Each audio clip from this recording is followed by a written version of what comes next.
Hello and welcome to Global Academy Learn and Serve the Education. So guys, आज का हमारा topic है ecosystem. हमने जैसे मैंने इंट्रोडक्टरी पार्ट दिया था इन्वायरमेंट का, वहाँ पे इन्वायरमेंट की काफ़ी सारी डिटेल दी थी मैंने. तो आज का हमारा टॉपिक है इकोसिस्टम. So let's start. सबसे पहले हमें पता होना चाहिए जो इकोसिस्टम है वो वर्ड किसने क्वाइन किया है. Who coin the term ecosystem. So ecosystem word is coin by A.G. Tansley. किसने किया हुआ है? टेंसले ने इकोसिस्टम वर्ड को क्वाइन किया हुआ है. One more word is there ecology. ठीक है, ecology is a study, scientific study of interaction between. चलो मैं आपको बताती हूँ इकोलॉजी के बारे में. व्हाट इज एन इकोलॉजी और इकोसिस्टम क्या है, इससे आपको पता चले. इकोलॉजी एक साइंटिफिक स्टडी है. क्या है? साइंटिफिक स्टडी है किसकी? Interaction of living organism and with their surrounding और विद देयर इन्वायरमेंट. ठीक है, यहाँ पे स्टडी होती है. लेकिन जो इकोसिस्टम है ना, वहाँ पे हम अब देखिए इकोसिस्टम की डेफिनेशन देखिए. An ecosystem is defined as a structural and functional unit of biosphere. और मोस्ट इंपॉर्टेंट थिंग अब आपको याद रखनी है कि जो इकोसिस्टम है वो किसका स्ट्रक्चरल और फंक्शनल यूनिट है? बायोस्फीयर का. और आप जानते हैं बायोस्फीयर क्या है? फोर्थ डोमेन जो हमने पढ़ा था इन्वायरमेंट का वो है. इसमें लाइफ सपोर्ट होती है, यानी कि लिविंग ऑर्गेनिज्म इसमें रहते हैं. और अदर थ्री जो हमारे डोमेन थे, लिथोस्फीयर, हाइड्रोस्फीयर एंड एटमॉस्फेयर, ये तीनों इंटरेक्ट करके लाइफ को सपोर्ट करते हैं और क्या बनाते हैं? Biosphere. Consisting of community living beings and physical environment. So biosphere में एक्चुअली क्या होता है? Different consist of communities. अब कम्युनिटी का क्या मतलब होता है? Different kind of population. Different kind of population यानी कि यहाँ पे ह्यूमन बीइंग भी होंगे, एनिमल्स भी होंगे, प्लांट भी होंगे, माइक्रो ऑर्गेनिज्म भी होगी. सो बायोस्फीयर में क्या होगी? कम्युनिटी ऑफ लिविंग बीइंग्स होगी और फिजिकल इन्वायरमेंट. और ये दोनों चीज़ें both interacting and exchanging material with them. Are you getting my point? Ecosystem क्या है? Structural and functional unit of biosphere. जिस तरह cell is a basic unit of life हम कहते हैं, वैसे ही इकोसिस्टम क्या है? हमारा स्ट्रक्चरल और फंक्शनल यूनिट है बायोस्फीयर का. और इसमें होता क्या है एक्चुअल में? इकोसिस्टम में डिफरेंट कम्युनिटी नहीं कह सकते, डिफरेंट पॉपुलेशन. ठीक है, community of living beings and physical environment, ये दोनों जो कहा है इंटरेक्ट करती है और एक्सचेंज मटेरियल्स बिटवीन दैम. और मैंने आपको बताया ecosystem term was coined by A.G. Tansley. और अगर हम इकोलॉजी की बात करें तो इकोलॉजी इन सब की स्टडी करता है. ठीक है, और जो टर्म मतलब इकोलॉजी जो टर्म है वो किसने क्वाइन की है? अर्नेस्ट हैकल ने. किसने की हुई है? अर्नेस्ट हैकल ने. ठीक है, ये थोड़ा सा आपको याद रखना है, MCQ पूछा जा सकता है इसमें से. ठीक है, आई थिंक आपको क्लियर हो गया होगा. Now it includes plant, trees, animals, fish, bird, micro, water, soil, everything that is present in the environment is a part of ecosystem. Ecosystem vary greatly in size, element, but each is functioning unit of nature. अब आगे पढ़ोगे forest ecosystem, aquatic ecosystem, और different size भी होंगे ecosystem. कोई छोटा ecosystem, कोई बड़ा इकोसिस्टम, लेकिन वो जितने भी इकोसिस्टम होंगे इट्स अ फंक्शनिंग यूनिट होंगे किसके? नेचर, और you can say that environment. ठीक है, everything that lives in an ecosystem is dependent on other species. यानी कि इकोसिस्टम में क्या है जो हम पढ़ रहे, इंटरेक्टिंग और एक्सचेंजिंग, इट्स मीन जो भी चीज़ें इकोसिस्टम में वो एक दूसरे पे डिपेंड हैं, that are also part of that ecological community. और जिस पे डिपेंड है वो भी इकोसिस्टम से बिलोंग करता है. If one part of the ecosystem is damage, मतलब अगर हमारा इकोलॉजिकल इकोसिस्टम डैमेज का मतलब कि अगर हमारा इकोलॉजिकल बैलेंस खराब हो जाता है, इम्बैलेंस हो जाता है और डिसअपेयर हो जाता है, it has an impact on everything else. इसका ये मतलब है कि अगर हमारे इकोसिस्टम में कोई एक चीज़ भी कम ज़्यादा हो जाए तो उसका इम्पैक्ट पूरे इन्वायरमेंट पे पड़ता है, पूरे इकोसिस्टम पर पड़ता है। मैं आपको एग्जांपल बताती हूँ। सपोज जैसे ग्रास है, ठीक है, ये ग्रास है, ग्रास को खाने वाला क्या है, ग्रास होपर है, ग्रास होपर को खाने वाला क्या है, फ्रॉग है, एंड फ्रॉग को स्नेक। इस तरह स्नेक को ईगल, लाइक हम छोटी सी फूड चेन लेकर चलेंगे। सपोज करें अब कि फ्रॉग खत्म हो गए, मतलब फ्रॉग की जो पॉपुलेशन है वो बिल्कुल खत्म होगी। अब आप देखिए अब क्या होगा, जो ग्रास होपर है उनकी पॉपुलेशन इतनी ज़्यादा हो जाएगी कि जितना भी बचा कुचा जो ग्रास होगा, जो प्रोड्यूसर होंगे, वो भी लिमिटेड फैक्टर में हो जाएंगे, ख़त्म होने की कगार में हो जाएंगे। स्नेक क्या खाएंगे, स्नेक भी मरने लगेंगे। तो इससे क्या, आप इस एग्जाम्पल से मैं आपको ये बताना चाहती हूँ कि अगर एक भी चीज़ इन्वायरमेंट से कम ज़्यादा ख़त्म या एलिमिनेट होती है तो वो पूरे इकोलॉजी को ख़राब करती है, ठीक है। When an ecosystem is healthy, it's mean all elements live in balance and are capable of producing themselves. तो healthy ecosystem का क्या मतलब है कि हर चीज़ अपनी जगह पे ठीक है, बैलेंस पे है, ठीक है। Ecosystem can be as small as single tree and as large as an entire forest. Single tree, जब आप पायरामिड्स वगैरह पढ़ोगे इकोसिस्टम, इकोलॉजिकल पायरामिड्स पे, उसमें आपको सिंगल ट्री का बताएंगे किस तरह मतलब पायरामिड आप ग्राफिकली रिप्रेजेंट करते हैं, ठीक है। सो आई थिंक यहाँ तक आपको क्लियर हो गया होगा इकोसिस्टम क्या है। नेक्स्ट, कंपोनेंट, ठीक है। जिस तरह हमने इन्वायरमेंट में कंपोनेंट पढ़े थे वैसे ही कंपोनेंट हमारे इकोसिस्टम के भी हैं, ठीक है। पहला हमारा कंपोनेंट है अबायोटिक कंपोनेंट। ये मैंने आपको पहले ही बताया था, abiotic mean non living things. So ये नॉन लिविंग थिंग्स कौन सी होंगी, जो नेचर ने खुद डेवलप की है, जो नेचर ने खुद बनाई है। ह्यूमन वाली भी नहीं आएंगी यहाँ पे। ह्यूमन ने जो अबायोटिक फैक्टर जैसे रोड, ब्रिजेस, ये all this thing not come under ecosystem, ठीक है। तो यहाँ पे नेचर वाले इकोसिस्टम की बात करेंगे हम। Abiotic components are the inorganic, abiotic components क्या होंगे, हमारे इनऑर्गेनिक होंगे and non living part of the world, ठीक है। The abiotic part consist of, अब अबायोटिक कंपोनेंट क्या है इकोसिस्टम के, जैसे वहाँ पे भी मैंने आपको बताया soil, water, air, light energy. Light energy क्या है, सन हमारा। It also involves chemicals, chemicals means elements like this, oxygen, nitrogen, carbon dioxide, ozone, ये आ जाएंगे। फिजिकल प्रोसेसेस में क्या आ जाएंगे आपके, फिजिकल प्रोसेसेस में क्या आ जाएंगे आपके, including volcanoes, earthquake, flood, forest fires, climates and weather conditions. So ये सब चीज़ें क्या आ जाएंगी आपकी abiotic component of the ecosystem. अब देखिए इकोसिस्टम में कितने अबायोटिक थिंग्स है, ठीक है। Abiotic factor are the most important determinant of where and how well organism exist in the world. जैसे मैंने आपको इन्वायरमेंट के पार्ट में भी लेक्चर में बताया था कि जो अबायोटिक फैक्टर्स हैं वो बायोटिक फैक्टर को इफेक्ट करते हैं। यहाँ पे आप देखिए, यहाँ पे कह रहा है कि अबायोटिक फैक्टर जो है वो डिसाइड करते हैं कि कौन सा ऑर्गेनिज्म वहाँ पे रहेगा और किस तरह, मतलब कितने रहेंगे, कौन सा मतलब सिंपल इन लैंग्वेज कि अबायोटिक फैक्टर डिटरमाइन करते हैं कि कौन सा ऑर्गेनिज्म वहाँ पे डेवलप होगा।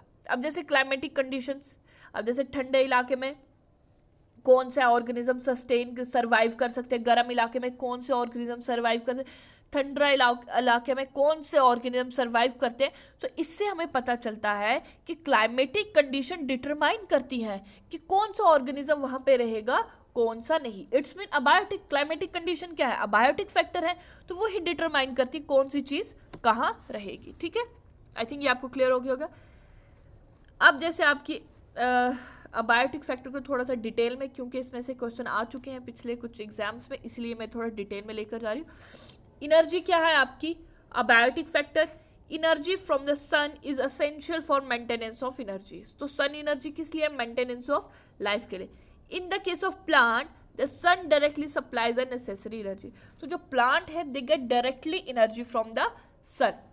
Since animal cannot use solar energy directly, they obtain it indirectly by eating plant और एनिमल और बोथ। तो जो एनिमल्स हैं उन वो सोलर एनर्जी डायरेक्टली, जैसे प्लांट डायरेक्टली एब्जॉर्ब कर सकते हैं वैसे एनिमल नहीं कर सकते। तो वो किस तरह वो सोलर एनर्जी लेंगे, by indirect method. Indirect method क्या होगा, या तो वो प्लांट खाएंगे, या तो एनिमल, या तो दोनों चीज़ें खाएंगी।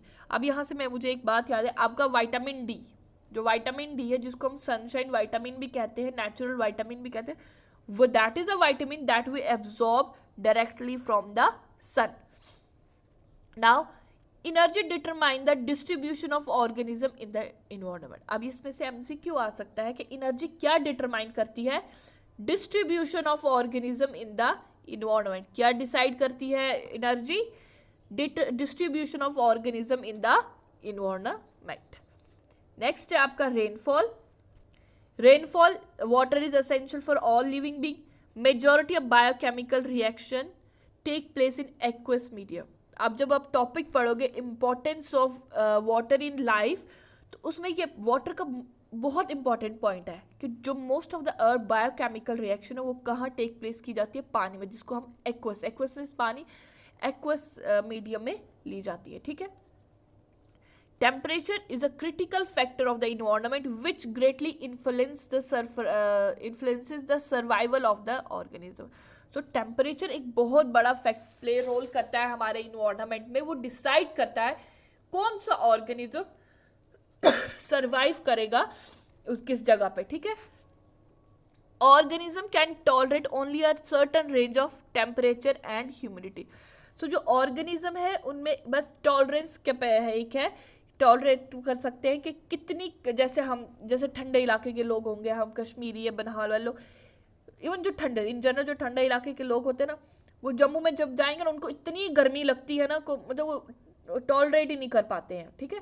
तो और जम्मू वाले लोग जो होंगे ना, वो मार्च की जो सर्दी होगी हमारे ठंडे इलाके की, वो बर्दाश्त नहीं कर सकते हैं। क्यों?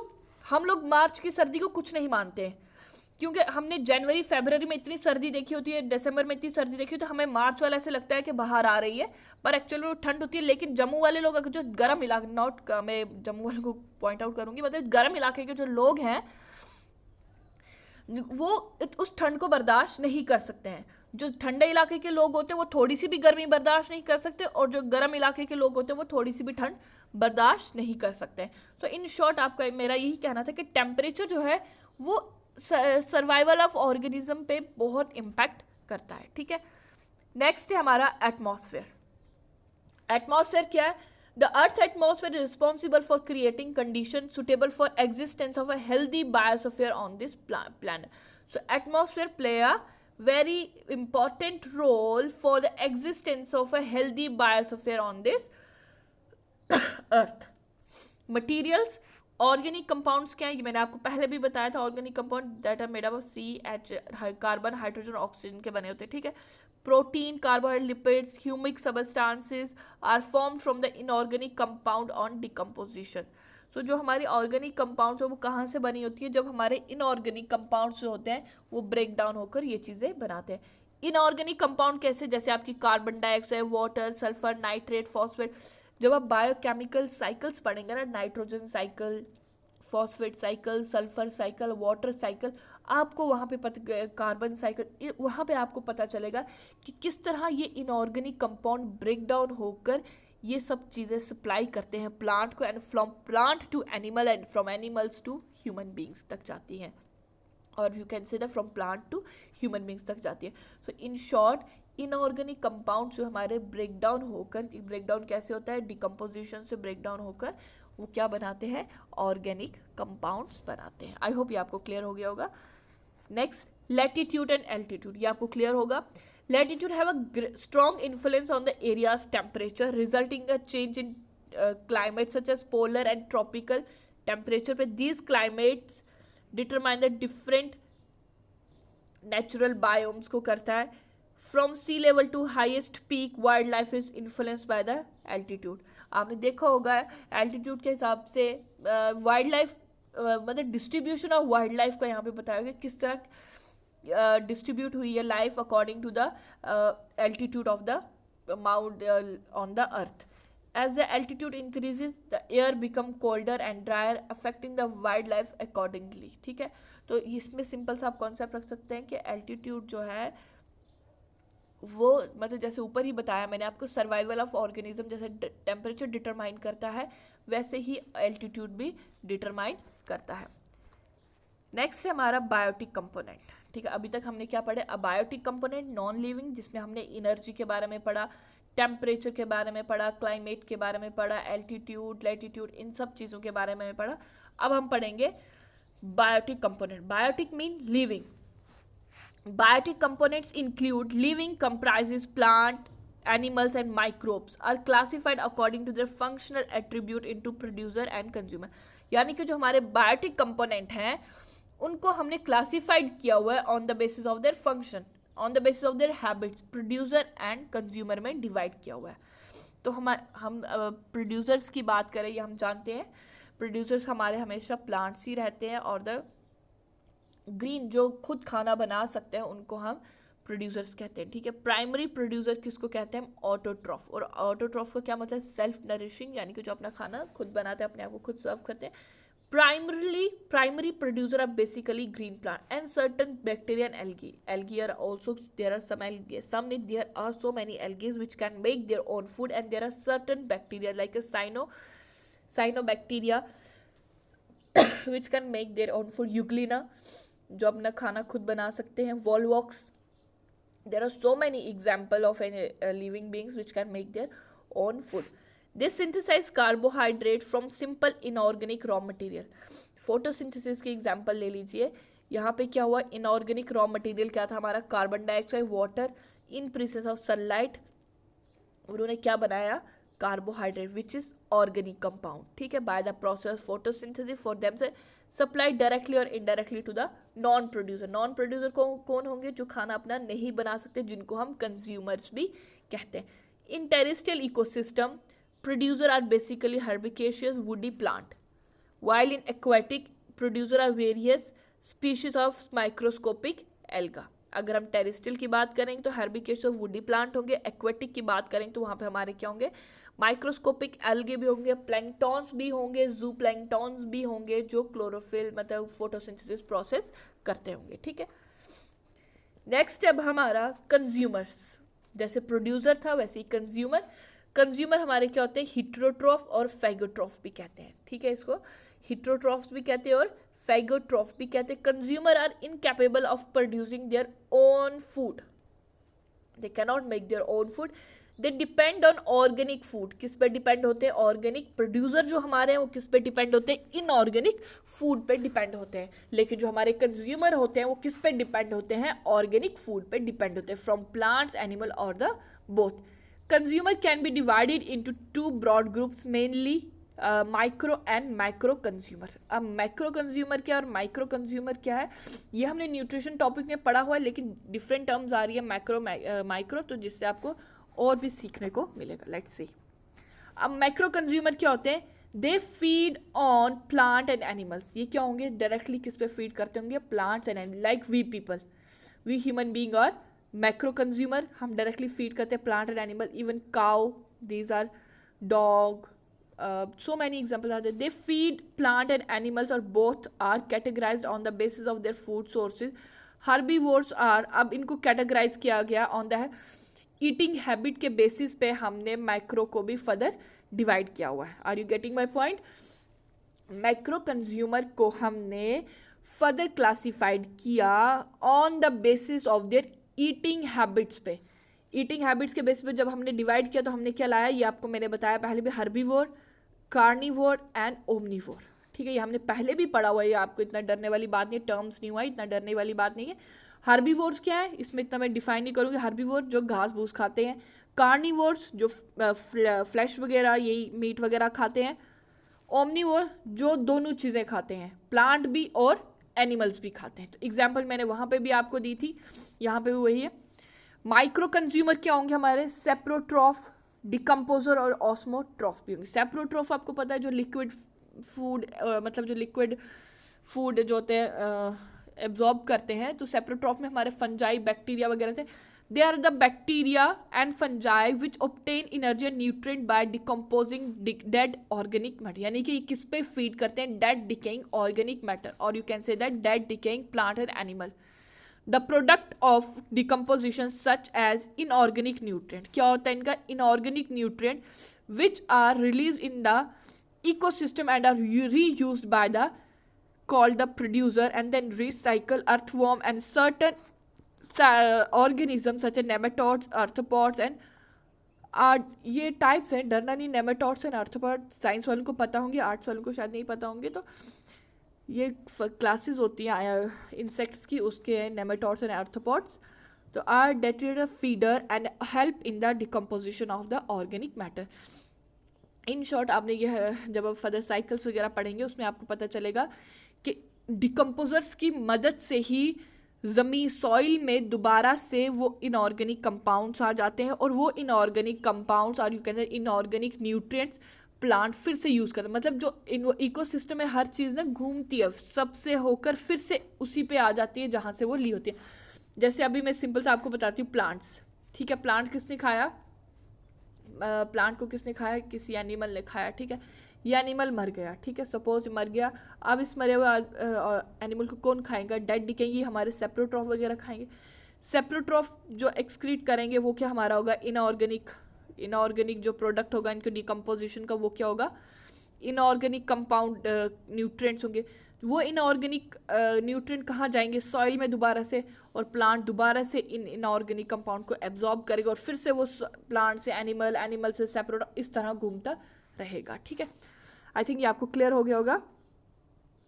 नेक्स्ट है हमारा इकोसिस्टम सर्विसेज। आई थिंक आज के लिए इतना काफ़ी है इकोसिस्टम जो भी हमने पढ़ा।